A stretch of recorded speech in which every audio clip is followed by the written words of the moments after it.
1977 में एक हिंदी फिल्म आई थी, अपनापन। इस फिल्म का एक गाना खूब मशहूर हुआ, आनंद बख्शी का लिखा, लता मंगेशकर की आवाज में। क्या साथ लाए क्या तोड़ आए, रास्ते में हम क्या क्या छोड़ आए। मंजिल पे जाके याद आता है, आदमी मुसाफिर है, आता है जाता है, आते जाते रास्ते में यादें छोड़ आता है। इंसानों वाला ये गुण वक्त को भी हासिल हुआ। ये धारणा उल्टी भी हो सकती है, उस पर चर्चा फिर कभी करेंगे। फिलहाल वक्त के सफर की बात। वक्त सफर में चलते चलते मोबाइल और इंटरनेट युग में पहुंच चुका है। रास्ते में क्या छूटा? चिट्ठियों वाला दौर। चिट्ठियां जो एक समय संवाद का इकलौता माध्यम हुआ करती थीं। 20वीं सदी में युद्धकाल में इनकी अहमियत बढ़ गई। उस दौर में संचार की इतनी सुविधाएं नहीं थीं। सैनिकों को अगले पल का भी पता नहीं होता था। युद्ध के मैदान में बर्बरता और बर्बादी के अलावा कुछ नहीं दिखता था। इसके बावजूद सैनिकों ने अपनी प्रेमिकाओं और अपने घर वालों को प्यार भेजा, उम्मीद भेजी। जो नहीं भेज पाए उन्होंने अपनी डायरी में लिखकर रख लिया, ताकि किसी दिन अपनी बात खुद से पहुंचा पाए। उनमें से अधिकतर अपना वादा पूरा नहीं कर पाए। वे युद्ध के मैदान से नहीं लौट सके। उन्हें यह पहले से पता था, फिर भी उन्होंने उम्मीद कायम रखी। यह भूतपूर्व जिजीविषा का प्रतीक था। दुनियादारी में हम रोजाना की हालिया घटनाओं की कहानियां सुनाते हैं। आज थोड़ा अलग चलते हैं। आज हम दोनों वर्ल्ड वॉर की कुछ चिट्ठियों की कहानियां सुनाएंगे। जानेंगे कैसे ये चिट्ठियां इतिहास का अभिन्न हिस्सा बन गईं और उन चिट्ठियों से युद्ध के बारे में क्या पता चलता है। नमस्ते, मेरा नाम है हर्षिता और आप लल्लन टॉप का इंटरनेशनल प्रसंगों से जुड़ा डेली बुलेटिन दुनियादारी देख रहे हैं। सबसे पहले फर्स्ट वर्ल्ड वॉर का किस्सा सुनिए। पहला विश्व युद्ध जुलाई 1914 में शुरू हुआ। ऑस्ट्रो हंगेरियन साम्राज्य के उत्तराधिकारी फ्रांस फर्डिनेंड की हत्या के ठीक एक महीने बाद हत्यारा सर्बिया का रहने वाला था। इसको लेकर दोनों देशों में तनाव हुआ। बातचीत से मसला नहीं सुलझा। 28 जुलाई 1914 को ऑस्ट्रिया हंगरी ने सर्बिया के खिलाफ युद्ध की घोषणा कर दी। सर्बिया के बचाव में रूस आया। धीरे धीरे बाकी देश भी इसमें शामिल होते गए। आखिरकार एक हत्या से शुरू हुआ मामला पहले विश्व युद्ध में बदल गया। इसी लड़ाई में एक ब्रिटिश सैनिक विलियम जेम्स मार्टिन को लड़ने के लिए फ्रांस भेजा गया। उसकी उम्र 23 साल थी। मार्टिन की सगाई हो चुकी थी। लड़ाई के मैदान से उसने अपनी मंगेतर को 70 से अधिक चिट्ठियां लिखी। उन चिट्ठियों में युद्ध के हालात का थोड़ा बहुत जिक्र होता था। ज्यादा फोकस शादी और आगे की जिंदगी को लेकर सपने बुनने पर था। मार्टिन ने 24 मार्च 1917 को अंतिम चिट्ठी लिखी। 3 दिन बाद स्नाइपर की गोली से उसकी मौत हो गई। मार्टिन की मंगेतर एमिली चिटिक्स को इस बारे में पता ही नहीं चला। 28 मार्च को उसने मार्टिन के नाम एक पत्र लिखा। प्यारे विल, मेरे पास बताने के लिए बहुत कुछ नहीं है, फिर भी मुझे लगा कि तुमसे बात करनी चाहिए। मुझे तुम्हारी हिम्मत पर अचरज होता है। तुम्हारी चिट्ठी मिलती है तो दिल को सुकून आ जाता है। मुझे पता है कि समय मिलते ही तुम अपने दिल का हाल लिखोगे। तुम्हारे बारे में जाने बिना दिन का कोई मोल नहीं रहता। काश ये लड़ाई जल्दी खत्म हो जाए, तभी हम फिर से एक साथ रह सकेंगे। वो दिन भी जरूर आएगा। डार्लिंग, तुम खुश रहना, मेरे बारे में चिंता मत करना। मैं एकदम सही हूं, सिर्फ तुम्हारी चिट्ठियों के लिए थोड़ी परेशान रहती हूं। बस अखबारों में अच्छी खबरें छपने लगी हैं। माँ पापा की तरफ से प्यार। जब तक ये चिट्ठी पहुंचती, मार्टिन हमेशा के लिए जा चुका था। एमिली ने फिर कभी शादी नहीं की। उन्होंने कहा, मेरा दिल और प्यार मार्टिन के साथ फ्रांस में दफन हो चुका है। 1974 में एमिली नहीं रही। उनकी मौत के बाद सभी चिट्ठियां लंदन के इंपीरियल वॉर म्यूजियम में जमा करा दी गईं। पहले विश्व युद्ध में ऑस्ट्रेलिया के 3 लाख से अधिक सैनिक विदेशी मोर्चों पर लड़ने गए। उनमें से अधिकतर चिट्ठी लिखना पसंद करते थे। कुछ अपने साथ डायरी भी रखते थे। न्यू साउथ वेल्स के जैक थॉमस हटन अक्टूबर 1915 में सेना में शामिल हुए। उन्हें भी फ्रांस भेजा गया। जैक ने अपनी डायरी के पहले पन्ने पर लिखा, जब तक सेना में रहना है, आदेश का पालन करना है। जैक ने अपनी डायरी में युद्ध से ज्यादा फ्रेंच शहरों की खूबसूरती का बखान किया है। जानकार बताते हैं कि कई मामलों में ये युद्ध के अवसाद से बचने का इकलौता जरिया था। विश्व युद्ध खत्म होने के बाद जैक इंग्लैंड चला गया। वहां उसने क्लर्क की नौकरी पकड़ ली। सितंबर 1919 में वो वापस ऑस्ट्रेलिया लौट आया। उसने अपनी डायरी एक लाइब्रेरी को 7 पाउंड में बेच दी। इसी तरह एक ऑस्ट्रेलियन नर्स हुई एनी डोनेल। उसने फर्स्ट वर्ल्ड वॉर में ग्रीस, फ्रांस और इंग्लैंड में मिलिट्री अस्पतालों में काम किया। डोनेल कई विभत्स घटनाओं की गवाह रही। उसने इन घटनाओं को नोट भी किया। वो ऑस्ट्रेलिया में अपने दोस्तों के नाम चिट्ठी भेजा करती। साथ ही उसके पास एक पर्सनल डायरी भी थी। शुरुआती दिनों में डोनेल को खूब मजा आया। जनवरी 1916 तक उसने अस्पताल में 7,000 से अधिक घायल और बीमार सैनिक आए थे। उसमें से अधिकतर को बचा लिया गया था। इस दौरान एक भी स्टाफ की जान नहीं गई। युद्ध लंबा खिंचता रहा। 1916 बीता। 1917 के अंतिम महीनों में एनी बीमार हो गए। उसे अपने घर की याद भी सताने लगी थी। तब एनी ने लिखा, समय थम सा गया था। हर वक्त दुश्मन के गोले और हमारी गोलियों की आवाज आती थी। घर बहुत याद आ रहा था, इसलिए मैं पुरानी चिट्ठियां निकालकर उन्हें फिर से पढ़ने लगी। मैं थकी हुई थी। मैंने सोने की कोशिश की, लेकिन धमाकों की आवाज ने फिर से जगा दिया। कफ भी परेशान कर रहा था। मैंने मिसेस विग्स की सलाह भी नहीं मानी। उन्होंने कहा था कि बिस्तर पर बैठकर मुस्कुराने की कोशिश करो। इसकी बजाय मुझे खुद पर रोना आ गया। 1918 की शुरुआत एनी के लिए बहुत सुखद नहीं रही। लड़ाई खत्म होने के बाद एनी डोनेल वापस लौटी। उसने वापसी की यात्रा को भी अपनी डायरी में दर्ज किया। पर्थ में उतरने से पहले एनी ने लिखा, पेड़ों की अनोखी गंध आने लगी है। यह ऑस्ट्रेलिया की मिट्टी की खुशबू है। एनी डोनेल ने अपनी डायरी उस समय 5 पाउंड में बेच दी थी। अब सेकेंड वर्ल्ड वॉर का जिक्र कर लेते हैं। दूसरा विश्व युद्ध 1 सितंबर 1939 को शुरू हुआ था। जर्मनी ने पोलैंड पर हमला किया। पोलैंड के लिए फ्रांस और ब्रिटेन लड़ने आए। जल्दी ही दूसरे देशों को भी इसमें शामिल होना पड़ा। दूसरे विश्व युद्ध में बैटल ऑफ स्टालिनग्राद का खासा महत्व है। स्टालिनग्राद सोवियत संघ में था। अब उसे वोल्गोग्राद के नाम से भी जाना जाता है। पोलैंड पर हमला करने से पहले हिटलर ने स्टालिन से समझौता कर लिया था।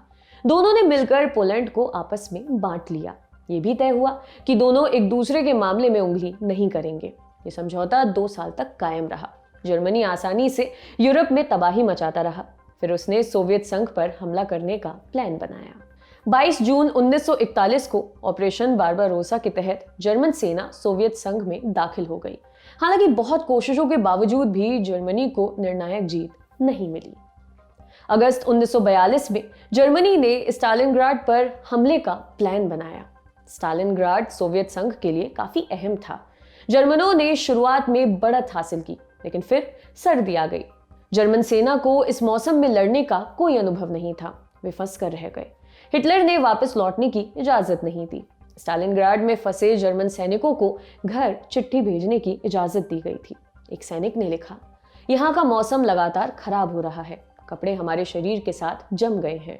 हमने 3 दिनों में ना तो कुछ खाया और ना ही 1 मिनट सो पाए हैं।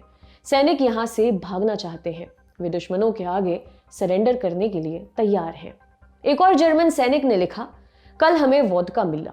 उसी समय हमने एक कुत्ते को मारा था। वोदका बहुत काम आ गया।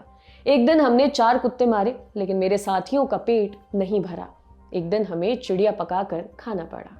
उसी दौर में एक और सैनिक ने अपनी डायरी में लिखा, स्टालिनग्राड धरती का नर्क है। हम रोज हमला करते हैं। अगर हम सुबह में 20 मीटर आगे बढ़ते हैं तो शाम तक हमें पीछे धकेल देते हैं। एक सैनिक ने लिखा, स्टालिनग्राड में ईश्वर की बात करने का मतलब है ईश्वर को नकारना।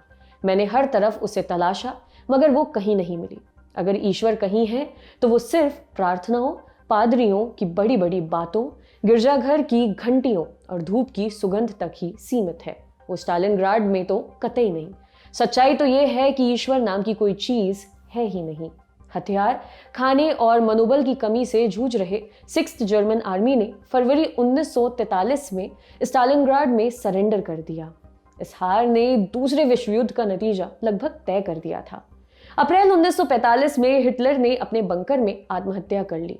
जर्मनी के सरेंडर के बाद यूरोप में विश्व युद्ध लगभग समाप्त हो चुका था। इसी दौर में फ्रांस में तैनात यूएस आर्मी के एक सार्जेंट ने अपनी प्रेमिका के नाम एक चिट्ठी लिखी।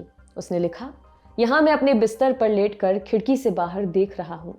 सामने खेत है, दूर कहीं नहर और नदी चली जा रही है। अभी ये इतना कितना शांत है, किसी को यकीन नहीं होगा कि 1 साल पहले तक इस जगह पर युद्ध चल रहा था।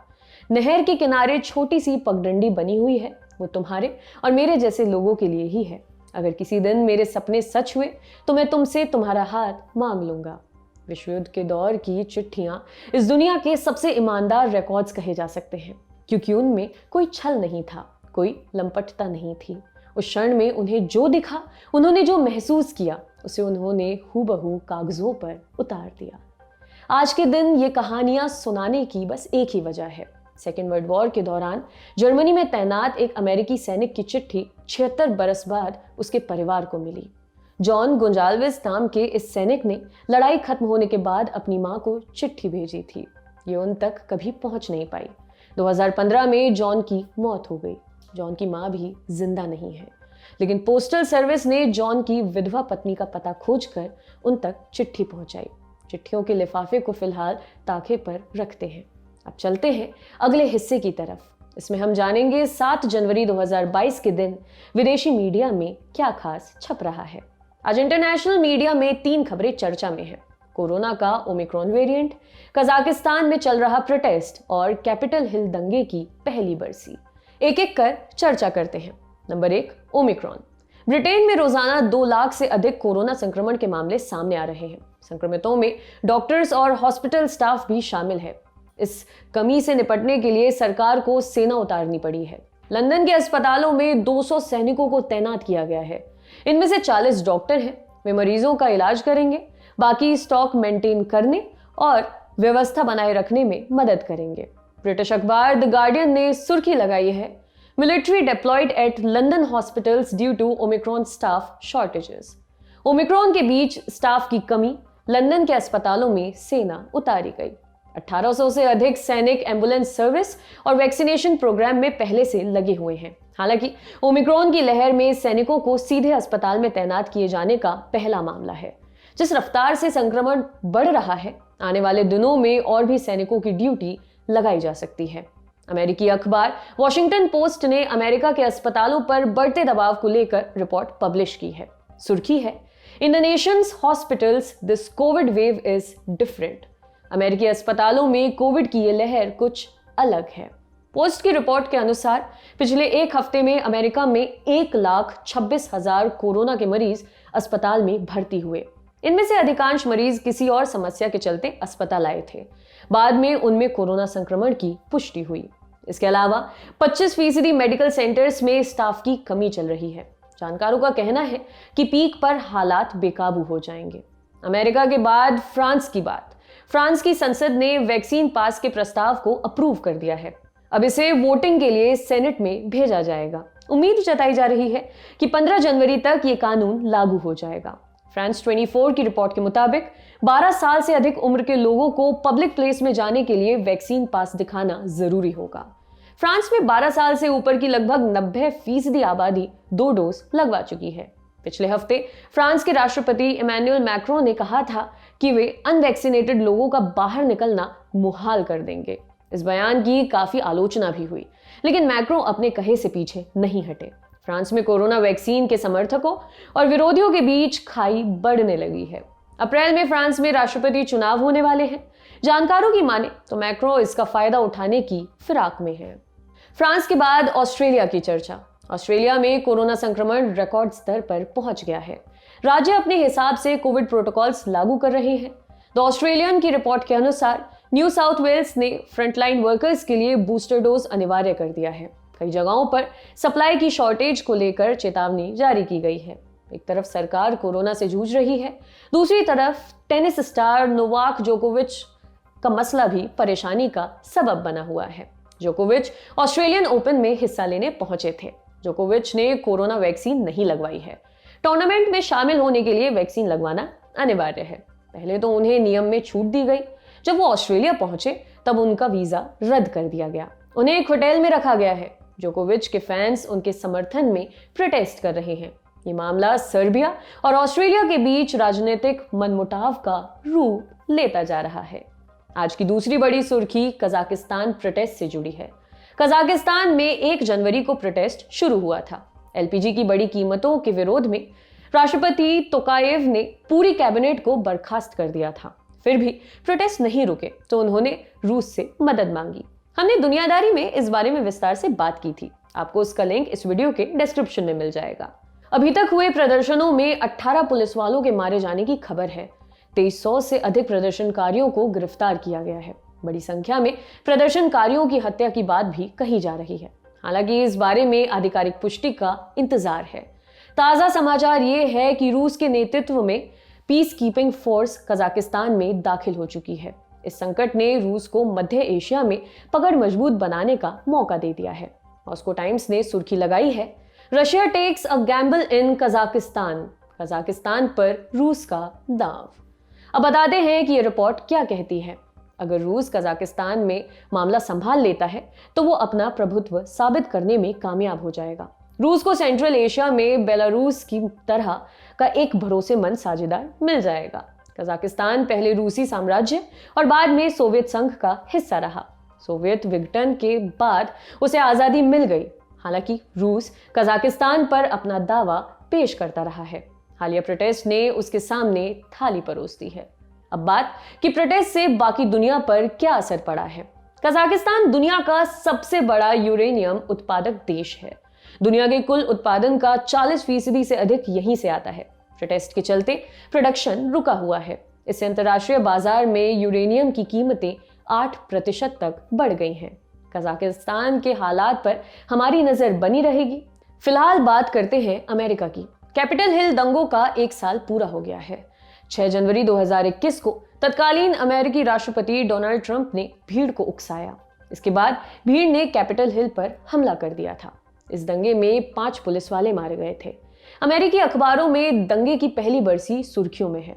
इस मौके पर अमेरिका के राष्ट्रपति जो बाइडेन ने ट्रंप की खासी आलोचना की। उन्होंने दंगे का पूरा दोष ट्रंप पर डाल दिया। वॉल स्ट्रीट जर्नल ने सुर्खी लगाई, Biden assails Trump in speech over Jan 6 right effort to overturn 2020 election results. Biden ने 6 जनवरी के दंगों, चुनावी नतीजों को पलटने की कोशिशों के लिए ट्रंप को लताड़ लगाई। न्यूयॉर्क टाइम्स ने अपने संपादकीय में लिखा, every day is Jan 6 now. इसमें कहा गया है कि कैपिटल हिल दंगे के बाद से हिंसा आम हो गई है। सरकारी अधिकारियों को डराया जाने लगा है। सच कहने वालों को खुलेआम हत्या की धमकी दी जाने लगी है। ये सब डोनाल्ड ट्रंप की देन है। संपादकीय में यह भी सलाह दी गई है कि खतरे को नजरअंदाज करने से बचना चाहिए। ट्रंप ने शुरुआत से ही भसड़ मचाने की कोशिश की। उसके बयान इस तरफ इशारा करते हैं, लेकिन हर बार कहा गया कि डरने की कोई बात नहीं है। संपादकीय के आखिर में NYT ने एक सवाल पूछा है, खतरे की गंभीरता समझने से पहले कितनी बार गलत साबित होना जरूरी है? अगर आपके पास इसका जवाब हो तो हमें कमेंट करके जरूर बताएं। आज का दुनियादारी यहीं पर समाप्त होता है। अगले हफ्ते फिर मुलाकात होगी, इसी उम्मीद के साथ विदा लेती हूं। शुक्रिया, शुभ रात्रि।